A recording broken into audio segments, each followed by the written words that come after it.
Salut à tous! Aujourd'hui on se retrouve pour une toute première vidéo sur ma chaîne. Voilà, j'avais envie de créer une chaîne YouTube parce que j'adore tout ce qui est de l'ordre du criminel, du mystère, etc. Voilà, vous raconter un petit peu les histoires qui peuvent se passer et voilà, de pouvoir voir le point de vue d'autres personnes, voir s'ils ont peut-être d'autres idées, etc. Alors je me suis dit, pourquoi pas créer une chaîne YouTube et le faire à mon tour. Voilà. Pour cette première vidéo, je vais vous parler de l'affaire du triangle de Bennington.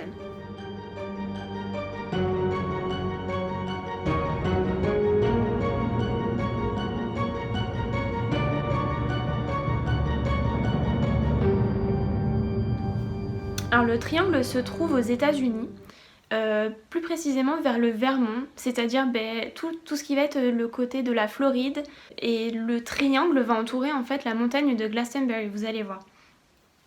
Alors le nom de l'affaire a été donné sur une chaîne locale en 1992. Les animateurs radio, en fait, quand ils ont expliqué cette affaire, ils l'ont nommé ainsi. Alors, vu que c'est en 1992 et que les disparitions que vous allez voir se sont passées entre 1940 et 1950, est-ce que quelqu'un avait donné un autre nom à cette affaire? Je ne sais pas du tout. Mais voilà, la première chose que j'ai trouvée, c'est en 1992, des animateurs radio ont appelé ainsi cette affaire. Il est aussi en fait appelé triangle de Bennington parce que vous allez voir que les disparitions se sont passées autour de la montagne de Glastonbury. Voilà, les villes sont en fait Glastonbury, Somerset et Woodford. Et les Amérindiens expliquaient que cette terre en fait serait un petit peu maudite. La première disparition, c'est un monsieur qui s'appelait Middle River. Il avait 74 ans et il a disparu le 12 novembre 1945. Alors cet homme en fait était un guide de chasse, c'est-à-dire qu'en fait il emmenait un groupe de chasseurs dans la montagne de Glastonbury. Donc ce jour du 12 novembre 1945, il était parti avec un groupe de chasseurs. Et ce jour-là, en fait, il est apparemment sorti en fait du groupe pour, je sais pas pourquoi, pour pouvoir peut-être s'isoler, etc. Et on ne l'a plus jamais revu. Les chasseurs n'ont plus vu de traces de sa part, donc ils se sont inquiétés. Après sa disparition, des fouilles ont été réalisées et tout ce qu'on a pu retrouver sur le secteur, ça a été une cartouche de fusil. Mais rien d'autre. On n'a jamais retrouvé son corps, il n'y a jamais rien eu d'autre comme indice de retrouver sur cette partie-là de la montagne. Donc les fouilles se sont arrêtées là. La deuxième disparition, c'est une dame qui s'appelait Paula Weldon. Elle avait 18 ans et elle a disparu le 1er décembre 1946. Donc un petit peu plus d'un an après Middle River. Cette jeune femme était au Bennington College. Elle était partie un matin, ce matin du 1er décembre 1946. Et elle a apparemment du coup quitté le dortoir ce jour-là. Et elle a voulu faire une randonnée sur le Long Trail. Le Long Trail, c'est la route, en tout cas le sentier le plus ancien du Vermont. Et en fait sur son chemin elle a croisé un couple de personnes âgées qui faisaient aussi de la randonnée, et au fur et à mesure qu'ils se sont approchés d'elle, au bout d'un moment ils ne l'ont plus vue. C'est-à-dire qu'elle avait complètement disparu de leur route et de leur vue.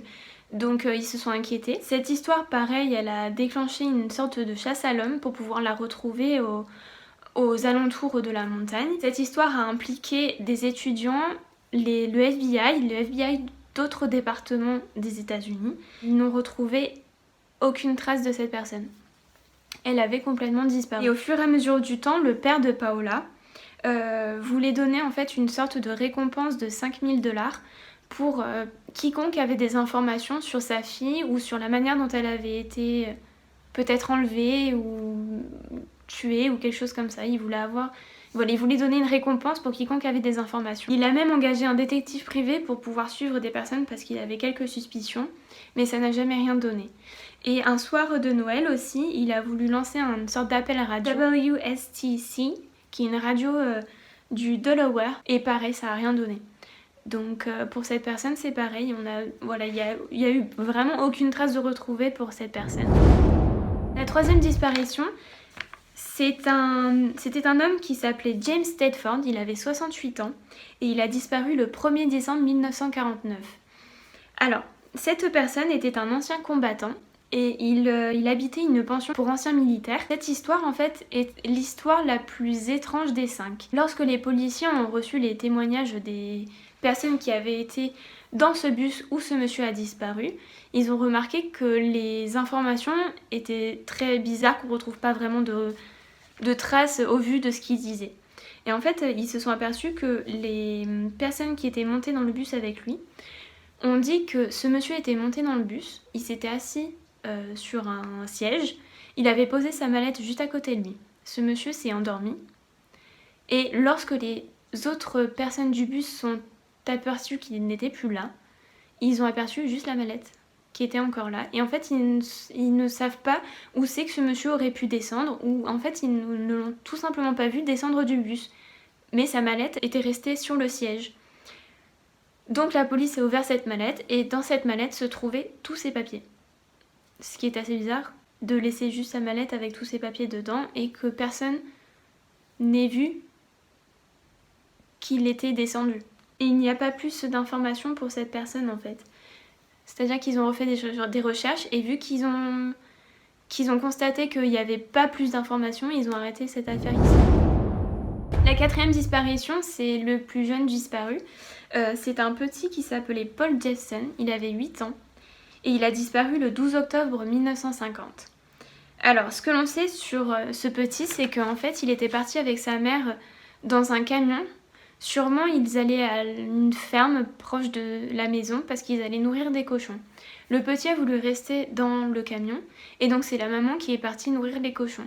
Sauf qu'en fait, quand elle est revenue, son fils n'était plus dans la voiture. Elle n'a pas entendu de bruit, elle n'a pas entendu son fils hurler ou quelque chose comme ça.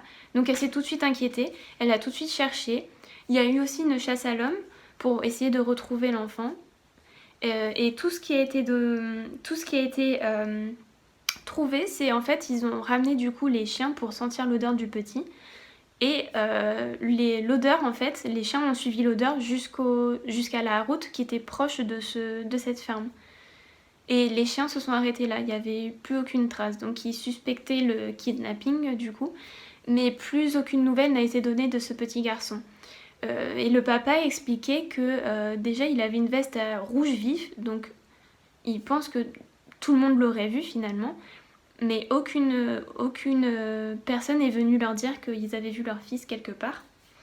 Et ce qui était bizarre pour le papa aussi, c'est qu'ils se sont remémorés que plusieurs jours avant, le petit voulait en fait absolument aller dans les montagnes de Glastonbury. Vraiment, c'était une obsession pour le petit, il voulait absolument y aller. Et c'est tout ce qu'ils ont pu se souvenir de leur enfant. Donc, pareil, l'enquête s'est arrêtée là. 5e disparition, c'est une dame qui s'appelait Frida Langer. Elle avait 53 ans et elle a disparu le 28 octobre 1950. Cette dame, en fait, faisait de la randonnée avec son frère. Elle faisait de la randonnée avec son cousin. Et elle s'est sûrement trempée quelque part, ou peut-être abîmé l'événement, quelque chose comme ça, ou tombée. Parce qu'en fait, elle a voulu revenir au camp où c'est que sa famille s'était installée. Et sur le chemin, en fait, elle a disparu. Donc pareil, encore une fois, la chasse à l'homme. Ils ont essayé de retrouver quelque chose qui lui appartenait. Rien n'a été retrouvé finalement. Ce qu'ils se sont aperçus, c'est que plusieurs mois plus tard, de la disparition, quand elle a été donnée, c'est-à-dire le 12 mai 1951, son corps a été retrouvé dans un champ, dans un réservoir du Somerset.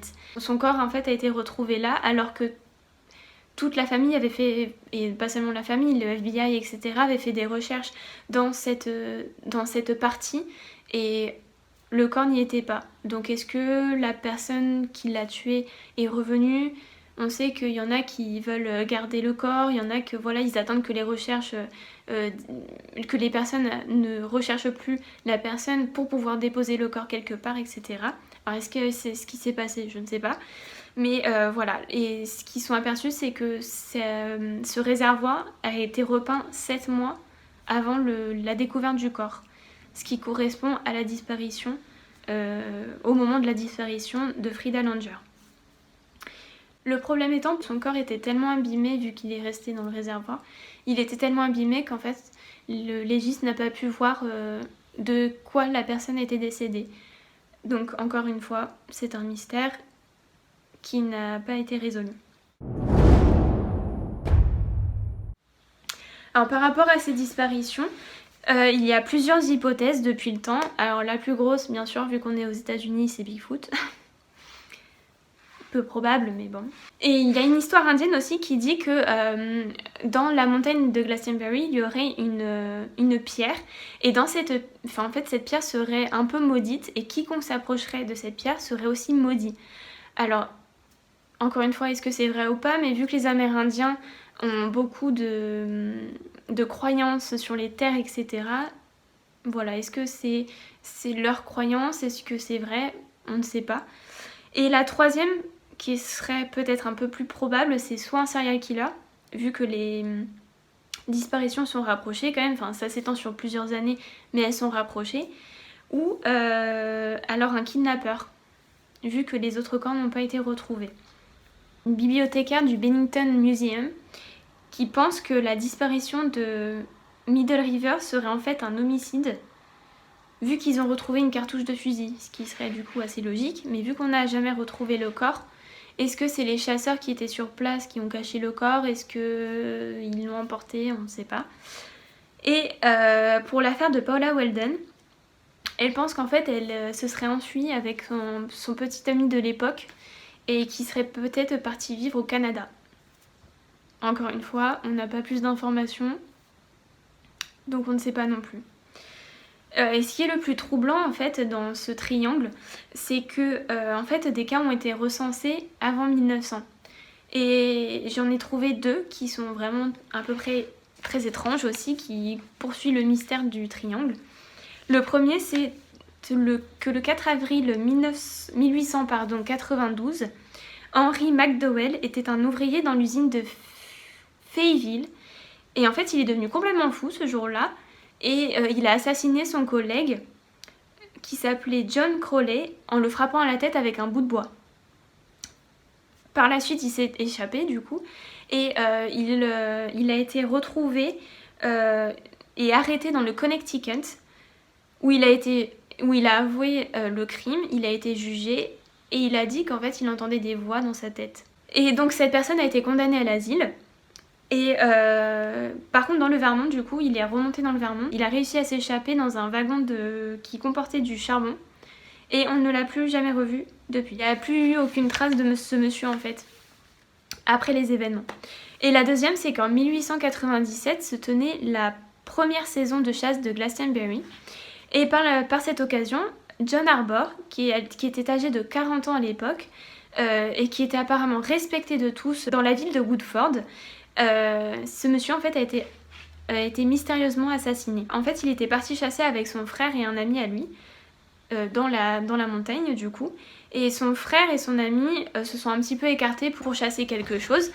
Et lui a décidé en fait d'aller de son côté. Lorsqu'ils ont voulu aller revoir John Arbor pour leur dire peut-être des exploits qu'ils avaient acquis, etc., ils n'ont plus jamais retrouvé sa trace.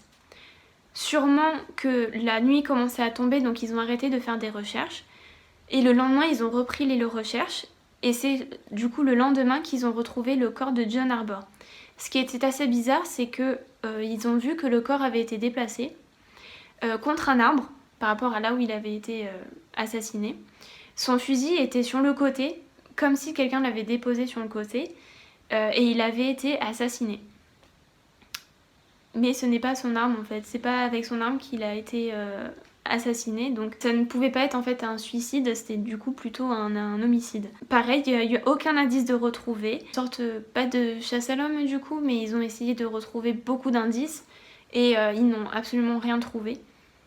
Et selon la légende locale en fait, il y en a certains qui disent que Middle River a été retrouvé, enfin a disparu exactement au même endroit que ce John Arbor. Pareil, est-ce que c'est vrai ou pas? On ne sait pas. Ou est-ce que c'est fait pour agrémenter le mystère autour du triangle? Voilà. Ce qu'on peut conclure, c'est qu'aujourd'hui, Glastonbury, en fait, j'ai regardé, mais ce n'est plus vraiment une ville, en fait. La nature a repris ses droits, donc il n'y a plus vraiment d'habitation dans cette ville, mais elle reste quand même dans le triangle de Bennington, au vu de tout ce qui s'est passé dans cette montagne et cette ville. Voilà, pour ce qui est des disparitions, depuis le temps, on n'a pas pu retrouver d'autres indices. Et donc ça continue à être que des mystères autour de ce triangle. Et je pense qu'avec le temps, ça va continuer à l'être parce qu'on ne peut plus rien retrouver, je pense, par rapport à ces disparitions. Cette vidéo est maintenant terminée, j'espère que vous l'avez aimée. N'hésitez pas à me dire qu'est-ce que vous avez trouvé de bien, qu'est-ce que vous avez trouvé de moins bien. Voilà, pour que je puisse faire une deuxième vidéo un peu mieux, peut-être de meilleure qualité sûrement. De toute façon, on peut pas faire pire que la première. Mais voilà, je vous fais de gros bisous. N'hésitez pas à laisser un petit pouce bleu. Et je vous retrouve la semaine prochaine. Des bisous!